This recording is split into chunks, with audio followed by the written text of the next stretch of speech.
and this is WomeNomic. Welcome. You know, I am so excited. I always say that because I am excited whenever I have the opportunity to have the show and present some magnificent, oops, sorry about that, some magnificent guests for us. And, you know, today's topic is the Fititudes. You know, we've been covering those for, I think, 2 sessions thus far. And this is part 3 of the Fititudes. And you know who it is.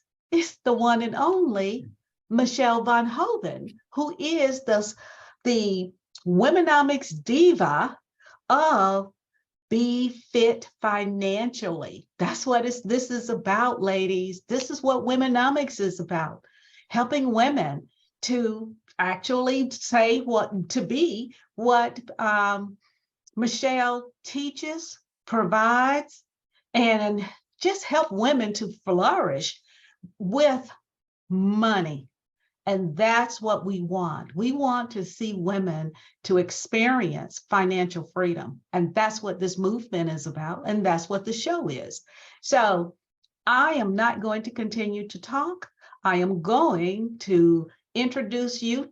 Some of you are familiar with her. Some of you, this may be your first introduction.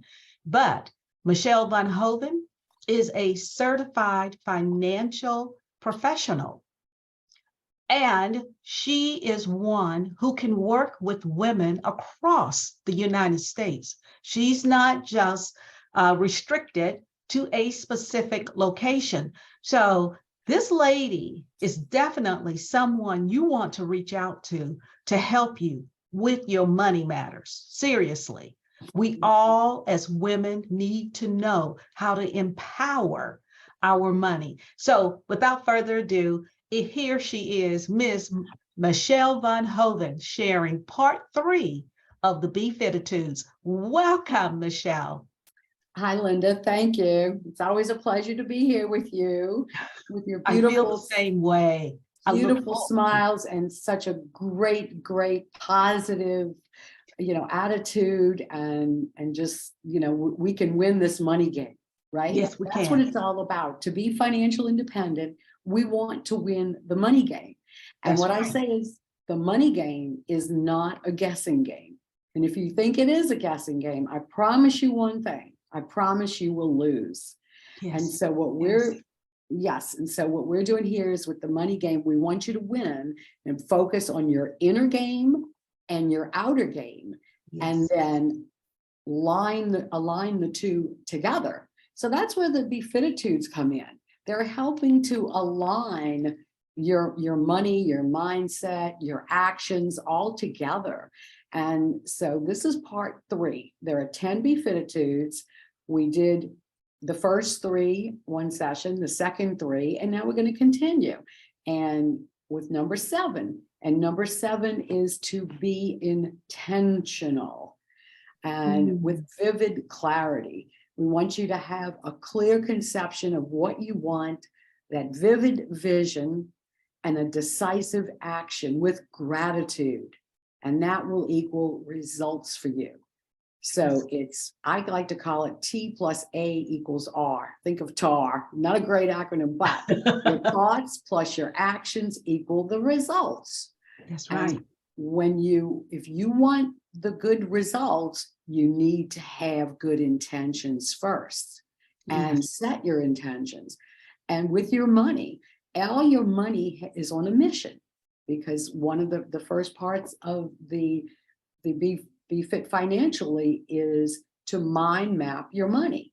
And so there you go. When you're mind mapping it, it's with your intentions. And intentional money has purpose, and it knows where it's going, and it knows how to get there. Does that make sense? It makes perfect sense.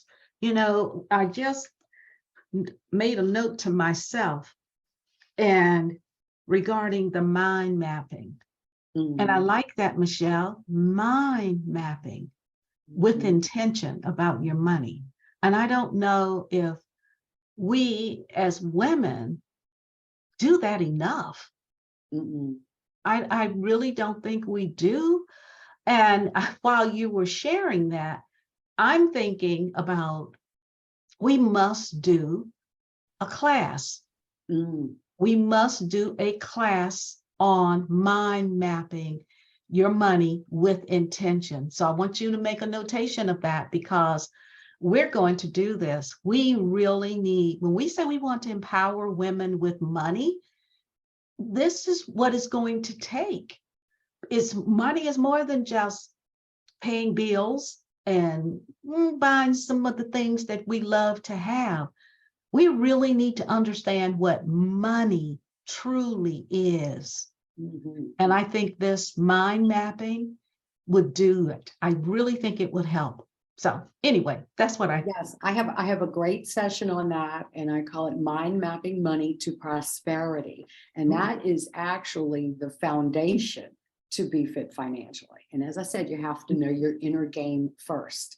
yeah, And so you're right with the intention. This is part of it. And that's why I developed the Fititudes. There's so much to think about.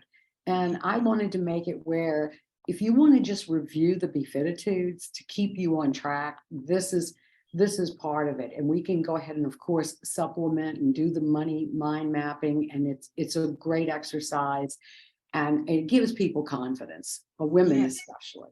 And that's what's so important because money is emotional, right? yes, It's yes. very emotional. And so that then leads me to number 8 Befititude, which is to be open-minded. Mm, And I say be open-minded because healthy wealth is open-minded. And a lot of people, women particularly, don't want to make financial decisions right. because if they don't understand the financials, they won't make a decision.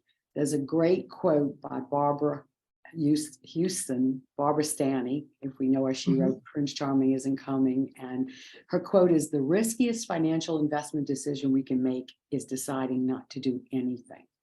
And So I just, true. very true. So we do have to be open-minded to unlock our self-sabotaging, limiting beliefs and Mhm. biases. A lot of people, you hear about limiting beliefs. We Yes. know that, and that the self-sabotage is your money story.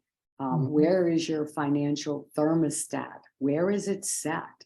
Yes. Permissions from your past, from your Mhm. mother, from your father, wherever that is. But I'd like to just bring a few of the biases out and bring it, to the attention. And the biases are, within our mind of understanding. Let me get this real quick. So I have a loss aversion is a bias. Mm. People would rather do nothing than to feel like they're going to lose something. Well, we don't want to lose. We Mm-mm. want to make a wise decision with informed decision. But then what is your loss aversion? So you have a bias to loss. We all do. We don't want to lose, but That's we right. have to take some risk. The Mhm. question then becomes calculated and educated risk. Mhm. So you have to unlock this bias. And then some people have overconfidence. They feel very overconfident in what they can do. Men in particular feel very overconfident Mhm. in their ability to manage Yes. money, choose Yes. stocks or a portfolio. Women, on the other hand, feel underconfident. Mhm. And because they feel like they have to meet up to the status quo of the environment that has been set, which is not true. Women are particularly better at investing than men because we're willing to do the homework, the research, the math, which is pretty easy, really. It's not that hard, but you have to know what to do. And that's what we're doing here at WomeNomics, is helping to teach the women what they need to know, give them the tools so that they can be empowered to have the confidence. Another bias is herd behavior. Follow the herd. Mm. Let's go do, oh, my neighbor, bought this stock.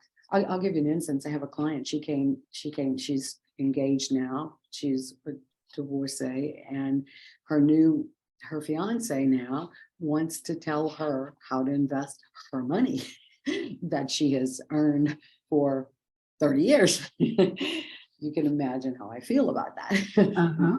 Like, it's your money. But, and so he's trying to convince her what she should invest in. While, he's good at his job, great. But that doesn't necessarily mean, and I don't know where he's getting his information, and it's not based on the fundamentals of her risk aversions, her objectives, etc. But people will follow the herd. And when you're in a new relationship, you want to give respect to that person, Yes. but you cannot follow that if it's not following what you want based on your visions, your goals, and your values-based goals. So that's a tricky part. It is, and especially in a relationship. Right. And as you were sharing about the lady being engaged to this gentleman, you didn't mention what type of work he does, but I think we as women, we get that gut feeling about what to avoid and what we should do. And a lot of times we go against what our gut is saying because we may want to keep the peace in the relationship.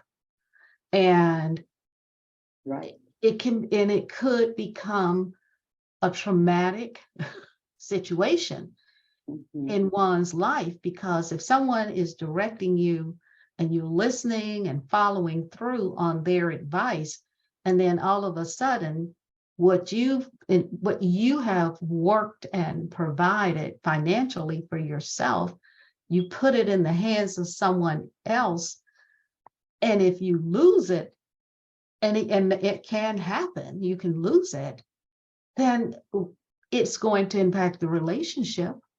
Absolutely. Yeah. So money has very deep roots within yourself and your relationship. So that's an important factor too, because women sometimes, want to, you're working hard, you're building this business. We want relationships, of course, but then how do you handle the money piece between a relationship, which that's a whole nother discussion. Yes. And I recently met with a therapist, and she does more than about 90% of her practice with couples, the issues on money, she told me. 90% of her couples. Of The couples within her practice, the issues that they discuss are money issues. That's where they have, that's why they're going to the psychotherapist, is on the money. And so, but what I say is we each have our unique financial DNA, just like we have our own physical DNA. Yes. Have our own financial DNA. And even, as a woman, and whether you're single, widowed, divorced, in a relationship, then, especially if you're in a relationship, you have to then respect each other's financial DNA. And so that's a whole nother area, but it boils down to what, your values, your visions, your velocity, your versatility. And so each one has that, and then a different financial personality. And then it all goes back. So we have to know what those biases are within ourselves and within our relationships. Yes. Yeah, so that can go very deep and broad, but we're not going to touch on in more. I don't know if you have any other questions on that, but yeah, that's a very deep issue. So know your intention for your money, for yourself, and in a relationship, for your family. Absolutely. As well. And one of the little thing I'd like to say on intention, though, is for yourself, is to know that, as women, and we're speaking mainly to women here, we have some men, I'm sure, that will look at this, but women are by nature caregivers, whether we're for our children, our families, a spouse, a relative, aunt, uncle, whomever. But the one question I will ask everyone is that you're busy taking care of everyone else, who's going to take care of you? And That's why we're here with WomeNomics, to give the Yes. women that financial independence so that they won't have to worry about, oh, is my son, my daughter going to have to take care of me? And it's happening all the time now. So It anyway, is. that's absolutely, it definitely is. But I wanted to just touch on that because it's very, very important. Well, it's just like when you board the airplane Mm, and the flight attendant is giving instructions about placing the mask, and they always say, place it on you first. And I think that is something we always should keep in mind. It's mm, not being selfish. And I think sometimes we as women, when we begin to focus on ourselves, some of us feel guilty. We yes, feel like, well, I should be more focused here, taking care of this or this one versus taking care of myself. But if you don't take care of yourself, then you won't be positioned for whatever is coming in life. It could be a health issue, it could be a financial issue, but mm, it's so important for women to take care of themselves. And not just mhm, financially, but with their health as well. absolutely. Yeah, Physically as well, because the biggest issue, of course, one of the biggest issues with women is their longevity. None of us knows how long we're going to live, but that's typically right. women do live longer than men. And Mhm, therefore, we're going to need more money for health care because it's a longer duration. that's And right. the supplements and the insurances don't cover everything. And people don't understand that if Mhm. Medicare does not cover everything, there are Nope. still deductibles and copays, et cetera, and then things that they don't cover. So you do have to look at that. And that leads me to number 9, which is be prepared. Oh, yes. So I Yes. can't, that and be prepared because the future belongs to those who prepare for it. Hmm. And when you have the power of your own financial written plan, then you know where you stand. If you prepare ahead of time, most people will prepare more hours for a family vacation than they do on their finances. This has been well known for decades. And we all get excited on planning a trip, whether it's to, Right. a theme park or just to go to the mountains or the beach. And we will plan, get hotels and travel and pinpoint the route that we're going to take. And whether you fly, the pilot better know the route he's going to take. Mhm. So That's somebody right. has to make a plan, right? Right. Whether you're doing it in the car or the pilot's doing it or the railroad conductor, well, he knows what his plan is because he's on track, literally. Right. But you have to make a plan, because if you don't have one, then where are you going to go? You're just going to go wherever you wind up, and there That's you right. are. And you don't want to Yes. wind up someplace you don't want to be. No. No. So you can prepare to plan on where you want to be Mm. with as much certainty as you can. And you can't be 100% certain because none of us can. We can't predict, No, we but can't. we can prepare. Absolutely. Mhm. And, if you have the right strategies and the solutions that work within your structure of your goals, again, all based on your values, based your goals, That's then right. you can be prepared for the certainty of uncertainty. And that was, with the pandemic, Hmm. with inflation, with the, you know, promise of, maybe a depression, not depression, but a Recession. recession, and hopefully not a depression, but you can be depressed about a recession. But if Yes. but if you plan, you won't be. That's And right. so if you have your plan in order and you are prepared for an emergency, Hmm. we talk about this, the emergency fund, having your Yes. monies and then having your monies aligned, knowing in different buckets. I love 3 buckets of money because you have your wants, you have your needs rather first. Cover Hmm. your needs, then your wants, then your desires. And when you know the buckets are all covered, when your needs are covered, you can have peace of mind. knowing that I don't have to worry about where am I going to get enough money for groceries or to pay to get the roof repaired or whatever. So, and even like with, I'll bring this up to a story about Hurricane Katrina. I lost my home in Hurricane Katrina. It was flooded and I had to go away for 6 weeks. I couldn't come back. They kept telling you couldn't, the trees were falling, there was no electricity, there was not, the facilities weren't there, etc. So the governing bodies wouldn't let people in, which is understandable. But if Yes. you have to leave and go stay 300 miles away for 6 weeks, then even like, let's even say the first week, I went away thinking I'm just going to go evacuate and go stay in a hotel for a couple of days and then drive right back. Mhm. Well, it didn't work out that way. So I had to wind up staying. And then you got to foot the bill. Now, FEMA will come in at some point, but when is that point? 10 Mhm. days later, 2 weeks later. So I felt comfortable knowing that I had the wherewithal to pay for the hotel room and pay, my meal, etc. I had the money covered. And so you just have to have, you don't know when these things are going to happen. And look at the people with the pandemic.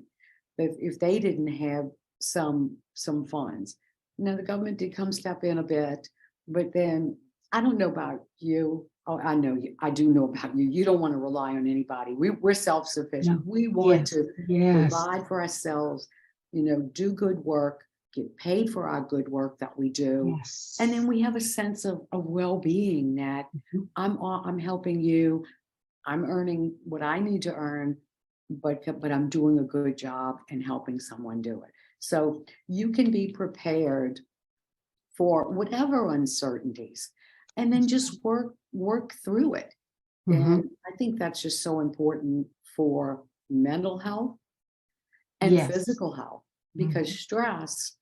stress, without a doubt, we know it causes heart attacks Mhm. and issues. It causes cancer. I just Yes. read something about that we know that inflammation. So I'm so financial, right? Inflation on my mind, but Uh-huh. inflation causes cancer. I just read Inflammation. this. Inflammation. Mhm. Yeah. I just read that it was a study done by Harvard and they said, yeah. And so I'm thinking, wow, and then stress, causes inflammation. And so Mhm. then what happens? Then we have to go spend money trying to get well. So if we know we're working through what we can control, and we can only control ourselves and That's our right. world. So control your world with your business. You have your business. The ladies here are making their 250 plus, so working towards that goal. But it's what you do with it and how you handle it. And then don't throw it away, as our good friend Pat Pearson says. That's part of self-sabotage, That's throwing it right. away. Don't do that. You are worthy and you need to keep it and do good with it, because your Yes. time is valuable, your money is valuable. And I like to say, one of the main things I like to do is to save you time and money and just put you on the right path, and that you can be number 10, be secure, be savvy, and be significant. And that rounds it out. And the security is the financial security, the peace of mind. The savvy is to make your wise decisions Mhm. with your money, with your wealth, your health, and hopefully your success to breed happiness. And then your uh, significance to live the life that you love to and through retirement. And that's what we want, peace of mind Oh, to God, and through yes. retirement. Yes. I love those 3 S's: Mm. secure, savvy, and significance. That is so important. I want And that to add is, one thing for you on that. When you write down secure, savvy, and significant, the S is a dollar sign. just like WomeNomics. Oh, yeah. Oh, I didn't realize that, Linda. Oh, I Yes, promise I didn't realize, oh, hello. yes, because the same Yes, thing is with yes, Womenomics when we created the logo, and I wanted it to be Womenomics. yes. This is the honest to God truth. When I was asked to name the school, and I told the girls that I was going to pray on it Mm, because of the course that we launched, the level up course. And I did. And then 2 days later, I woke up early one morning and I saw it just the way we created the logo. I saw it in a vision mhm, and I said, okay, God is answering my prayer. So mhm. we are supposed to have the School of Womenomics. The School of Womenomics led to the Womenomics movement. Ooh, mhm. So, Excellent, excellent. Yeah, so it's a yes, movement. I agree. The S, the dollar sign, Yes, absolutely. yes. The security, the savvy, and the significance. Yeah. They're dollar signs, and they are. Yes, yes. You know, people say, oh, money, it's not all about the money. It's about Mm-mm. what the money can do, whether That's it's to it. sustain you or whether it's to support the cause that you have.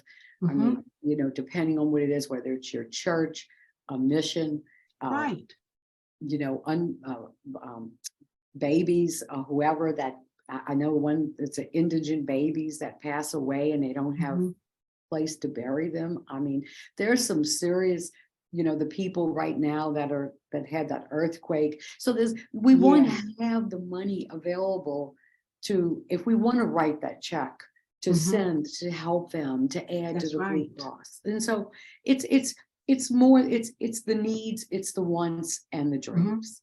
But it And gives us so many options. yes, absolutely. That's it.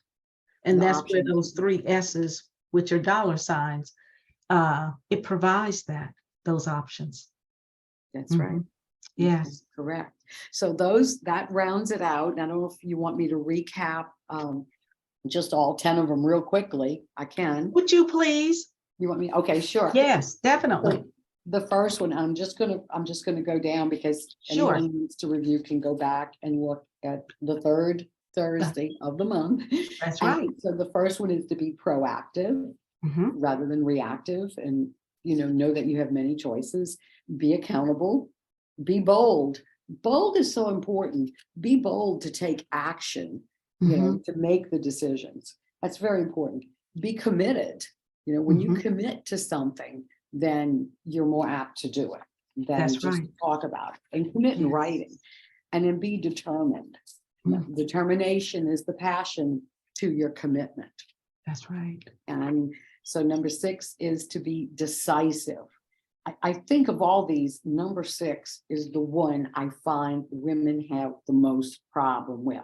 Be decisive. And it's no wonder, because in this noisy world, how can you be decisive? It's difficult, It is very very. difficult. Well, here at Womenomics, Be Fit Financially, we're cutting through the noise. Absolutely. And we just talked about today, be intentional, Mhm. be open-minded, be prepared, and to round it out, be secure, savvy, and significant. And with the Fititudes, you will ignite your wealth, your health, and your success and happiness too. There you have it. We could not have had anyone better to help women to really secure their financial future than Michele Von Hoven. That's why I chose her as the Womenomics. I call her our Womenomics diva. Be fit financially, because we want women. Nothing against men. Men have been doing this forever, but we need women to be fit financially. And we want to help empower you so that you have the tools, the resources to make those good decisions about your money, because it is essential for today, tomorrow, and the extended future. It is So Michele, I always thank you because it's a process. And that's what I want women to understand. It's a process. It's a journey because in most cases, as Michele said, being decisive as a woman when it comes to money, most don't like doing it. Just like women sometimes in business don't like looking at their financial statements of their business. They don't. So we have to become better equipped. And that's what Michele is doing. She's educating you, she's equipping you, and you are becoming empowered to have that financial freedom in the future. So I want to thank you, Michele. Those 10 Fititudes, they are applicable to everyone, everyone, when you think about it. But ladies, reach out to Michele. She can help you. So Michele, tell them how they can contact you. Okay, so my firm is Be Fit Financially, and you can contact me, Michele, and it's with one L. I'm actually known as Michele with one L in the speaking circuit, Michele at befitfinancially.com.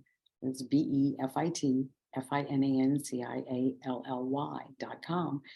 And yes, just come visit us and we can send you a resource if you'd like some information on the personality test or the one-page financial fitness plan.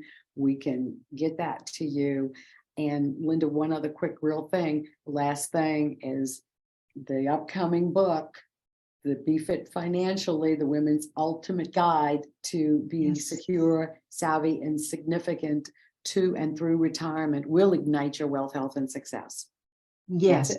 So be looking out in the very near future when Michele will be launching her book, and we will be talking about it right here on the WomeNomics show. So I want to thank you again, Michele. I want to thank everyone who takes the opportunity to view this specific episode.